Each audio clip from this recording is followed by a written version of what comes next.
tagad es dodu vārdu Uldim Biķim. Uld, lūdzu. Labdien, dāmas un kungi, augstu godājumie deputāti kungs un ministru kungi.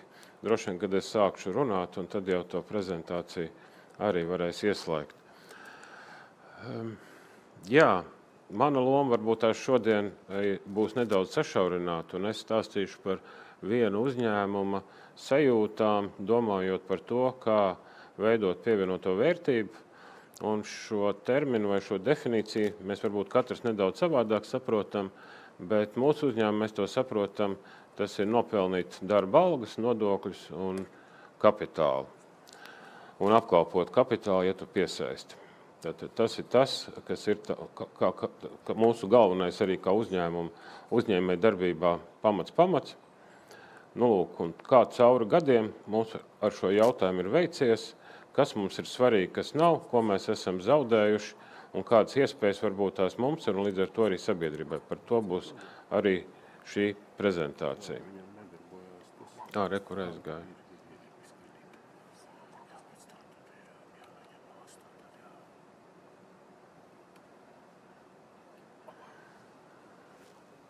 Tāpēc arī tas virsraksts zināmā mērā varbūt tās ir tāds matemātisks, bet mēs tik tiešām uzskatām, ka pievienotā vērtība var arī definēt kā kopējā produktivitāte, kurā ietilpst arī jautājumi ne tikai par tiešo darba algu, bet arī par visu sociālo atbildību pret cilvēku, pret labbūtību. Protams, kapitāls tas nozīmē tehnoloģijas tekošā brīdī tās labākās, lai veidot šo pārveidi, sevišķi, ja tu strādā ar dabas resursiem, lai viņi būtu moderni, inovatīvi un lai tu būtu solīt priekšā varbūt tās citiem tādā tirgu, kur tu esi. Un kā tad mums ir ar to pievienoto vērtību varbūt tās sadalījumu lielos blokos, ja skatās? Ja uzņēmums tātad kopējais apgrozījums veidojās 400, tad tālāk var izveidot varbūt tās 3 apcirkņus. Viena vērtība ir tas, ko saņem meža īpašnieki. Mūsu gadījumā tas ir nedaudz virs 100 miljoniem eiro, 110, un tā nav mūsu pievienotā vērtība, bet tā ir meža īpašnieka pievienotā vērtība. Tiešā mūsu pievienotā vērtība apmēram 160 miljoni, kas sadalās, kā es teicu, starp 3 blokiem – algas, nodokļi un kapitāls. Un, protams, ir vērtība piesaistot, nopērkot cits resursus, pērkot nepieciešamos tehnoloģijas un būvējot savu attīstību, pakalpojums. Tātad ir arī citiem atkal uzņēmējiem finanšu iespējas saņemt un veidot savu pievienoto vērtību. Tātad kopā apmēram tādu mēs izskatāmies pa lieliem blokiem. Tālāk ir interesanti droši vien pastīties laika griezumā, kā tad veidojās iespēja nopelnīt, un tālāk varbūt kā veidojās šīs sadala, un kas notiek laikā, un kādu lēmumu tiek pieņemt, ja ir jāstrukturējās, ko mēs vinnējam, ko zaudējam. Ja skatāmies par mūsu kopējo varbūt šo pievienotās vērtības rentabilitāti, tad viņi ir, protams, kā katru gadu uz augšu uz leju, bet diezgan taisni. Tātad tas nozīmē, ka mēs spējam vēl varbūt tās kopumā kā uzņēmums noturēties tādās pozīcijās, mainoties algu fondiem, mainoties kapitāla, kā saka, pietiekamībai, bet mēs spējam sevi uzturēt un veidot savu ražošanu.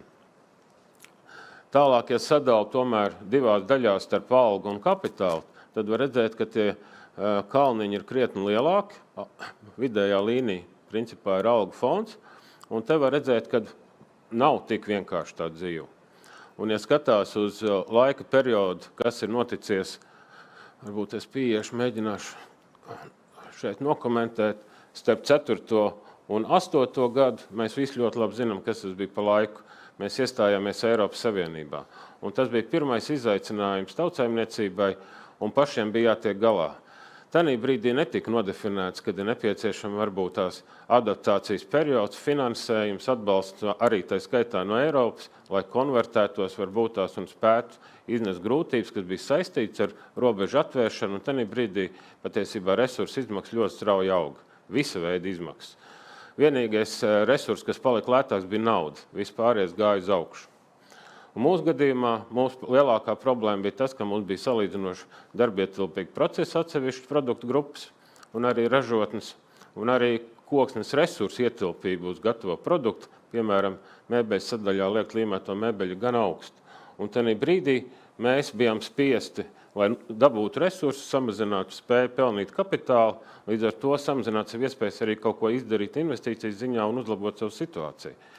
Un principā mēs pieņēmām 2007. gadā pietiekoši radikāls lēmums, mēs atteicāmies no darbietilpīgākiem ražošanas procesa produktiem un arī koksnes ietilpīgākiem. Un tajā brīdī mēs pieņēmām lēmumu jau 2006. gadā, ka mēs aizvērsim 2 ražotnes, aizvērsim lēnām, varbūt nesot pat papildus zaudējumus, lai būtu godīgi pret saviem pircējiem, arī pret darbiniekiem. Tātad šī diskusija bija pietiekoši atklāta, tāpēc varbūt tās netika dzirdēts stāsts par Latvijas finieru krīzes brīdī, bet, ja mēs paskatāmies mūsu skaitļos, tad 2006. gadā pie mums strādāja 4000 darbinieki, zemākā krīzes punktā pie mums strādāja 1800, mēs palikam 2 reizes mazāk. Tā bija mūsu cena par krīzi, kas sākās 2005.–2006. gadā, strauji mainoties resursu cenām, tāpēc, ka mēs iestājāmies Eiropas Savienībā. Mēs, protams, uzskatām to par savu veidu upuri, tāpēc, ka mēs nespējām varbūt tās paši mainīties, mainīt produktus, mainīt tehnoloģijas, un arī nebija, kā saka, šīs iespējas no palīdzības arī no valsts, pašiem bija jātiek galā, mums bija jāšķirās. Mēs izšķīrāmies. Izšķīrāmies un paralēli veicam jau investīcijas nākošās tehnoloģijās, produktos, kam mēs ticējām, kam nākotnē būs vietas. Un paldies Dievam, ka mēs to darījām, un kad mums bija spēka vēl šī brīdī pie katru gadu kapitāla pelnīšanas spējas samazināšana, veidot lielu investīciju paketi, kur mums, protams, palīdzēja gan krīzē, gan arī strauji uzlaboja, tad, kad sagrupējās pareizi varbūt tās mūsu izmaksas un tirgus iespējas, mēs spējām tātad pietiekoši veiksmīgi atkal pelnīt un sākt savus attīstības nākošos soļus. Tālākais periods bija pietiekoši garš, it kā stabilitātes gadi, bet tā jau īsti ne. Mēs paši zinām, cik daudz krīzi, sevišķi pēdējos, varbūt tās 7 gados ir bijuši. Mūsu gadījumā mēs vismaz 3 varam nosaukt. Šeit mēs uzņēmāmies arī daudz liekas izmaksas, attīstības izmaksas, kas varbūt nosēdināja spēju pelnīt kapitālu, bet atkal veidoja nākošo lecienu, ko mēs atkal iegūstam stabilitātei. Tā bija iziešana ārpus Latvijas resursu iegūšana, tātad ārpus jau Latvijas. Un tāpēc mēs varbūt tās dažkārt pat bieži saucam, kad mūsu mājas, protams, kā galvena office vieta un lēmumu pieņemšana ir Rīga, bet mūsu mājas ir tieši tā vieta, kurā mēs iegūstam resursus. Un tā ir Lietuva, Latvija, Igaunija un Somija. Jo resursi, protams, mūsu gadījumā ir pamats. Te varbūt tās arī bija nedaudz aprakstīts. Nu jā, un tātad spiediens bija izmaksu pusē, šeit mums spiediens lielākais sanāca ienākumu pusē. Paldies Dievam, kad Eiropas Savienības ražotāji, bērs aplākšu ražotāji, mēs spējām vienoties, kad ir jāsāk veidot pieprasījums, lai tiek izmeklēti Krievijas ražotāji, tieši par antidempingu, par dempingu, tātad tirgu, par to, kad valsts subsidē šo tirniecību un produktus, un līdz ar to rada kropļo konkurenci. Tas tiešām tika arī ātrs pierādīts, un Krievijas ražotājiem uzlika ievedmuitu, kas nedaudz mums varbūt tās palīdzēja, ejot jau tālākajās krīzēs, jo mums, teiksim tā, gan šī tirgus krīze akumulējās jau 19. gadā, 20. gadā mēs paši zinām, kāda krīze bija. Tā bija Covid krīze, un tālāk jau varbūt tā šis brutālais karš, ko Krievija sāk, tad arī principā katru gadu veidojās krīzes, bet mums tomēr bija pietiekoši atkal iespējas veidot savu redzējumu par savu attīstību, un šodien mēs atkal esam varbūt tās pietiekoši veiksmīgi sabalansēti, spējam investēt un spējam darboties. Un līdz ar to šis stāsts, ko es mēģināju pastāstīt, bija par to, kā varbūt tās pievienotā vērtībā 2 lieli bloki savstarpēji mijās, un līdz ar to, kā uzņēmumam gan ir iespēja attīstīties, gan, protams, skatīties uz darbinieku labbūtību, un par to varbūt tās nākošā slaidā. Viena no mūsu strateģiskiem uzdevumiem, kā uzņēmumu vienmēr ir bijis ar atalgojumu augt nedaudz straujāk nekā Latvijā. To mēs uzskatījām, ka tas mums ir jāmēģina tāds uzstādinājumi būt. Un šī grafikā varbūt te ir bijuši sarežģīti, bet ir jāskatās, principā te ir Eiropas Savienības zilā līnija, ir igadējā inflācija, ir Latvijas inflācija un ir mūsu atalgojuma izmaiņa konkrētā periodā katru gadu, cik strauji ir mainījies vidējā darba samaksa. Bet, ja novalk šīs līnijas, tad var redzēt, kāda bijusi Latvijas vidējā inflācija periodos un kāda bijusi mūsu atalgojuma izmaiņa. Šī krīzē, ko mēs uzskatām par lielo finanšu krīzi, patiesībā pasaulē un Eiropā nemaz tik būtiski tā inflācija nepakāpās. Tā bija pietiekoši maza. Mēs izjutām, protams, Latvijā ļoti būtiski, un vēl vairāk mēs izjutām mūsu uzņēmumā, kāpēc arī mēs slēdzam šīs ražotnes. Tāpēc, ka mēs nespējam adaptēt šo atalgojumu pieaugumu. Tālākā periodā, diemžēl, Latvija, zināmā mērā, gandrīz kopēja Eiropas Savienību, un līdz ar to tā konverģence notika mazāk nekā varbūt ir gaidis sabiedrībā. Mūsu gadījumā mēs spējam varbūt tās piedāvāt saviem darbiniekiem lielāks atalgojumu, pieaugumu, ātrumu. Kādreiz mēs pat viņu mēģinājām definēt, ka mums ir jācenšas sabalansēt tehnoloģijas, investīcijas tehnoloģijās un spēt samaksāt atalgojumu pieaugumu tempu 6 līdz 8% robežās. Nav mums izdevies 6 sasniegt, bet no otras puses, skatoties, kā kopumā mēs attīstījāmies, varbūt ka tas arī tas starpības starp Latviju un mums ir bijis pietiekoši labi. Vēl mums bija tāds no punktu mērķiem, tad, kad mēs sasniegsim 2000 eiro atalgojumu vidējo, tad mums būtu jāspēj samazināt šo savu pieaugumu tempu, jo savādāk mēs visu laiku sev daram nedaudz pāri, mēs dodam priekšroku cilvēkam un neattīstam tik daudz tehnoloģijas un neveidojam savu progresu savā uzņēmumā tik ātri, cik vajag.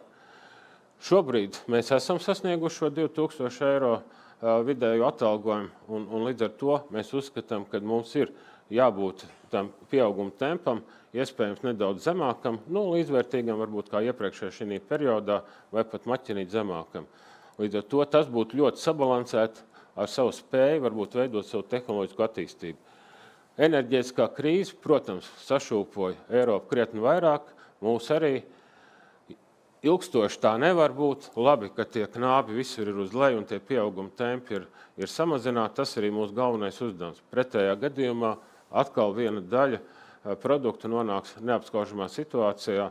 Mēs varbūt kaut ko nevarēsim ražot, un es domāju par vispār Latvijas tautsaimniecību. Tas ir ļoti bīstams periods, ka katrs uzņēmējs pārvērtē, turpināt vai neturpināt. Ja nevar sabalansēt ienākums ar izdevumiem, tad vienkārši ir grūti, ļoti grūti strādāt.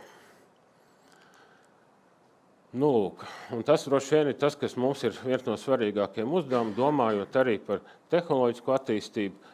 Vēlreiz par 23. gadā mēs arī sakojam līdz Latvijas Finieru, kā mums veidojas darbiniekiem pret pirktspējas paritāti šī atalgojuma lielumu. Šobrīd mums ir 77%, kā mēs sakam, mūsu kolektīvam pret Skandināviju, Ziemeļvalstīm. Mēs rēķinām pret Ziemeļvalstīm. Tālāk. Otra puse sadaļa tātad par investīcijām, cik mēs spējam atrast līdz ar to iespēju un cik ātri attīstīties.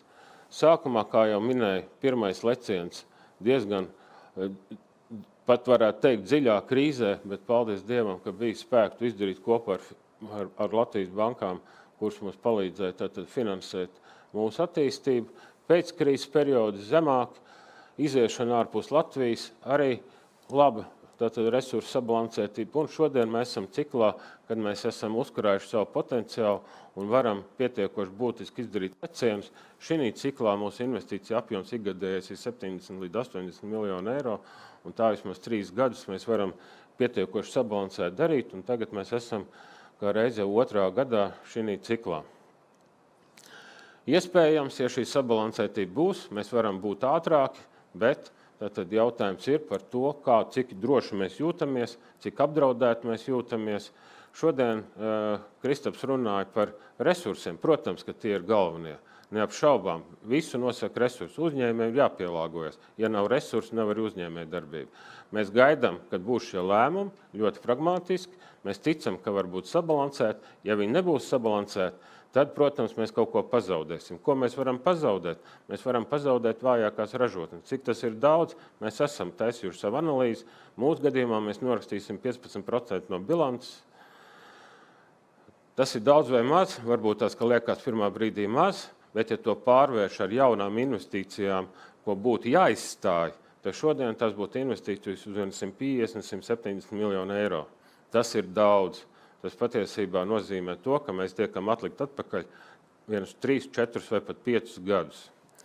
Tā ir mūsu cena, ko mēs varam samaksāt par to, ja šie lēmumi nebūs tomēr pragmatiski, ja viņi nebūs uz ilgtermiņu vērsti, bet būs vērsti, kā saka, lai šodien un tagad to arī izdarītu. Potenciāls ir, mūsu kā liels uzņēmums, to, ko mēs pelnām, mēs arī liekam atpakaļ, veidojam savu attīstību, bet norakstīt no bilances ražotnes ir diezgan sāpīgi. Pirmajā krīzē mēs norakstījām 25% no bilances. Tātad 25 gadu laikā ir risks, ka 2 reizes pietiekoši būtiski mēs veidojam uzņēmumu, kā saka, pāris soļus atpakaļ. Es ļoti atvainojos par pārtērēto laiku. Tālāk droši vien, kad gribēju tikai pabeigt ar to, ka manā izpratnē to, ko Kristaps arī pieminēja, jā, es tiešām tā uzskatu, kad ja sadala teritorijas precīzi un iedod iespēju vairāk tai dabai veltīt, tad otrā teritorijas pusē ir jābūt ļoti saimnieciskiem un produktīviem. Tieši kā to dara arī Ziemeļvalsts un Skandināvija. To mēs ļoti labi redzam, kā izskatās Somijas mežsaimniecības, Zviedrijas, cik efektīvi un produktīvi var strādāt. Paldies!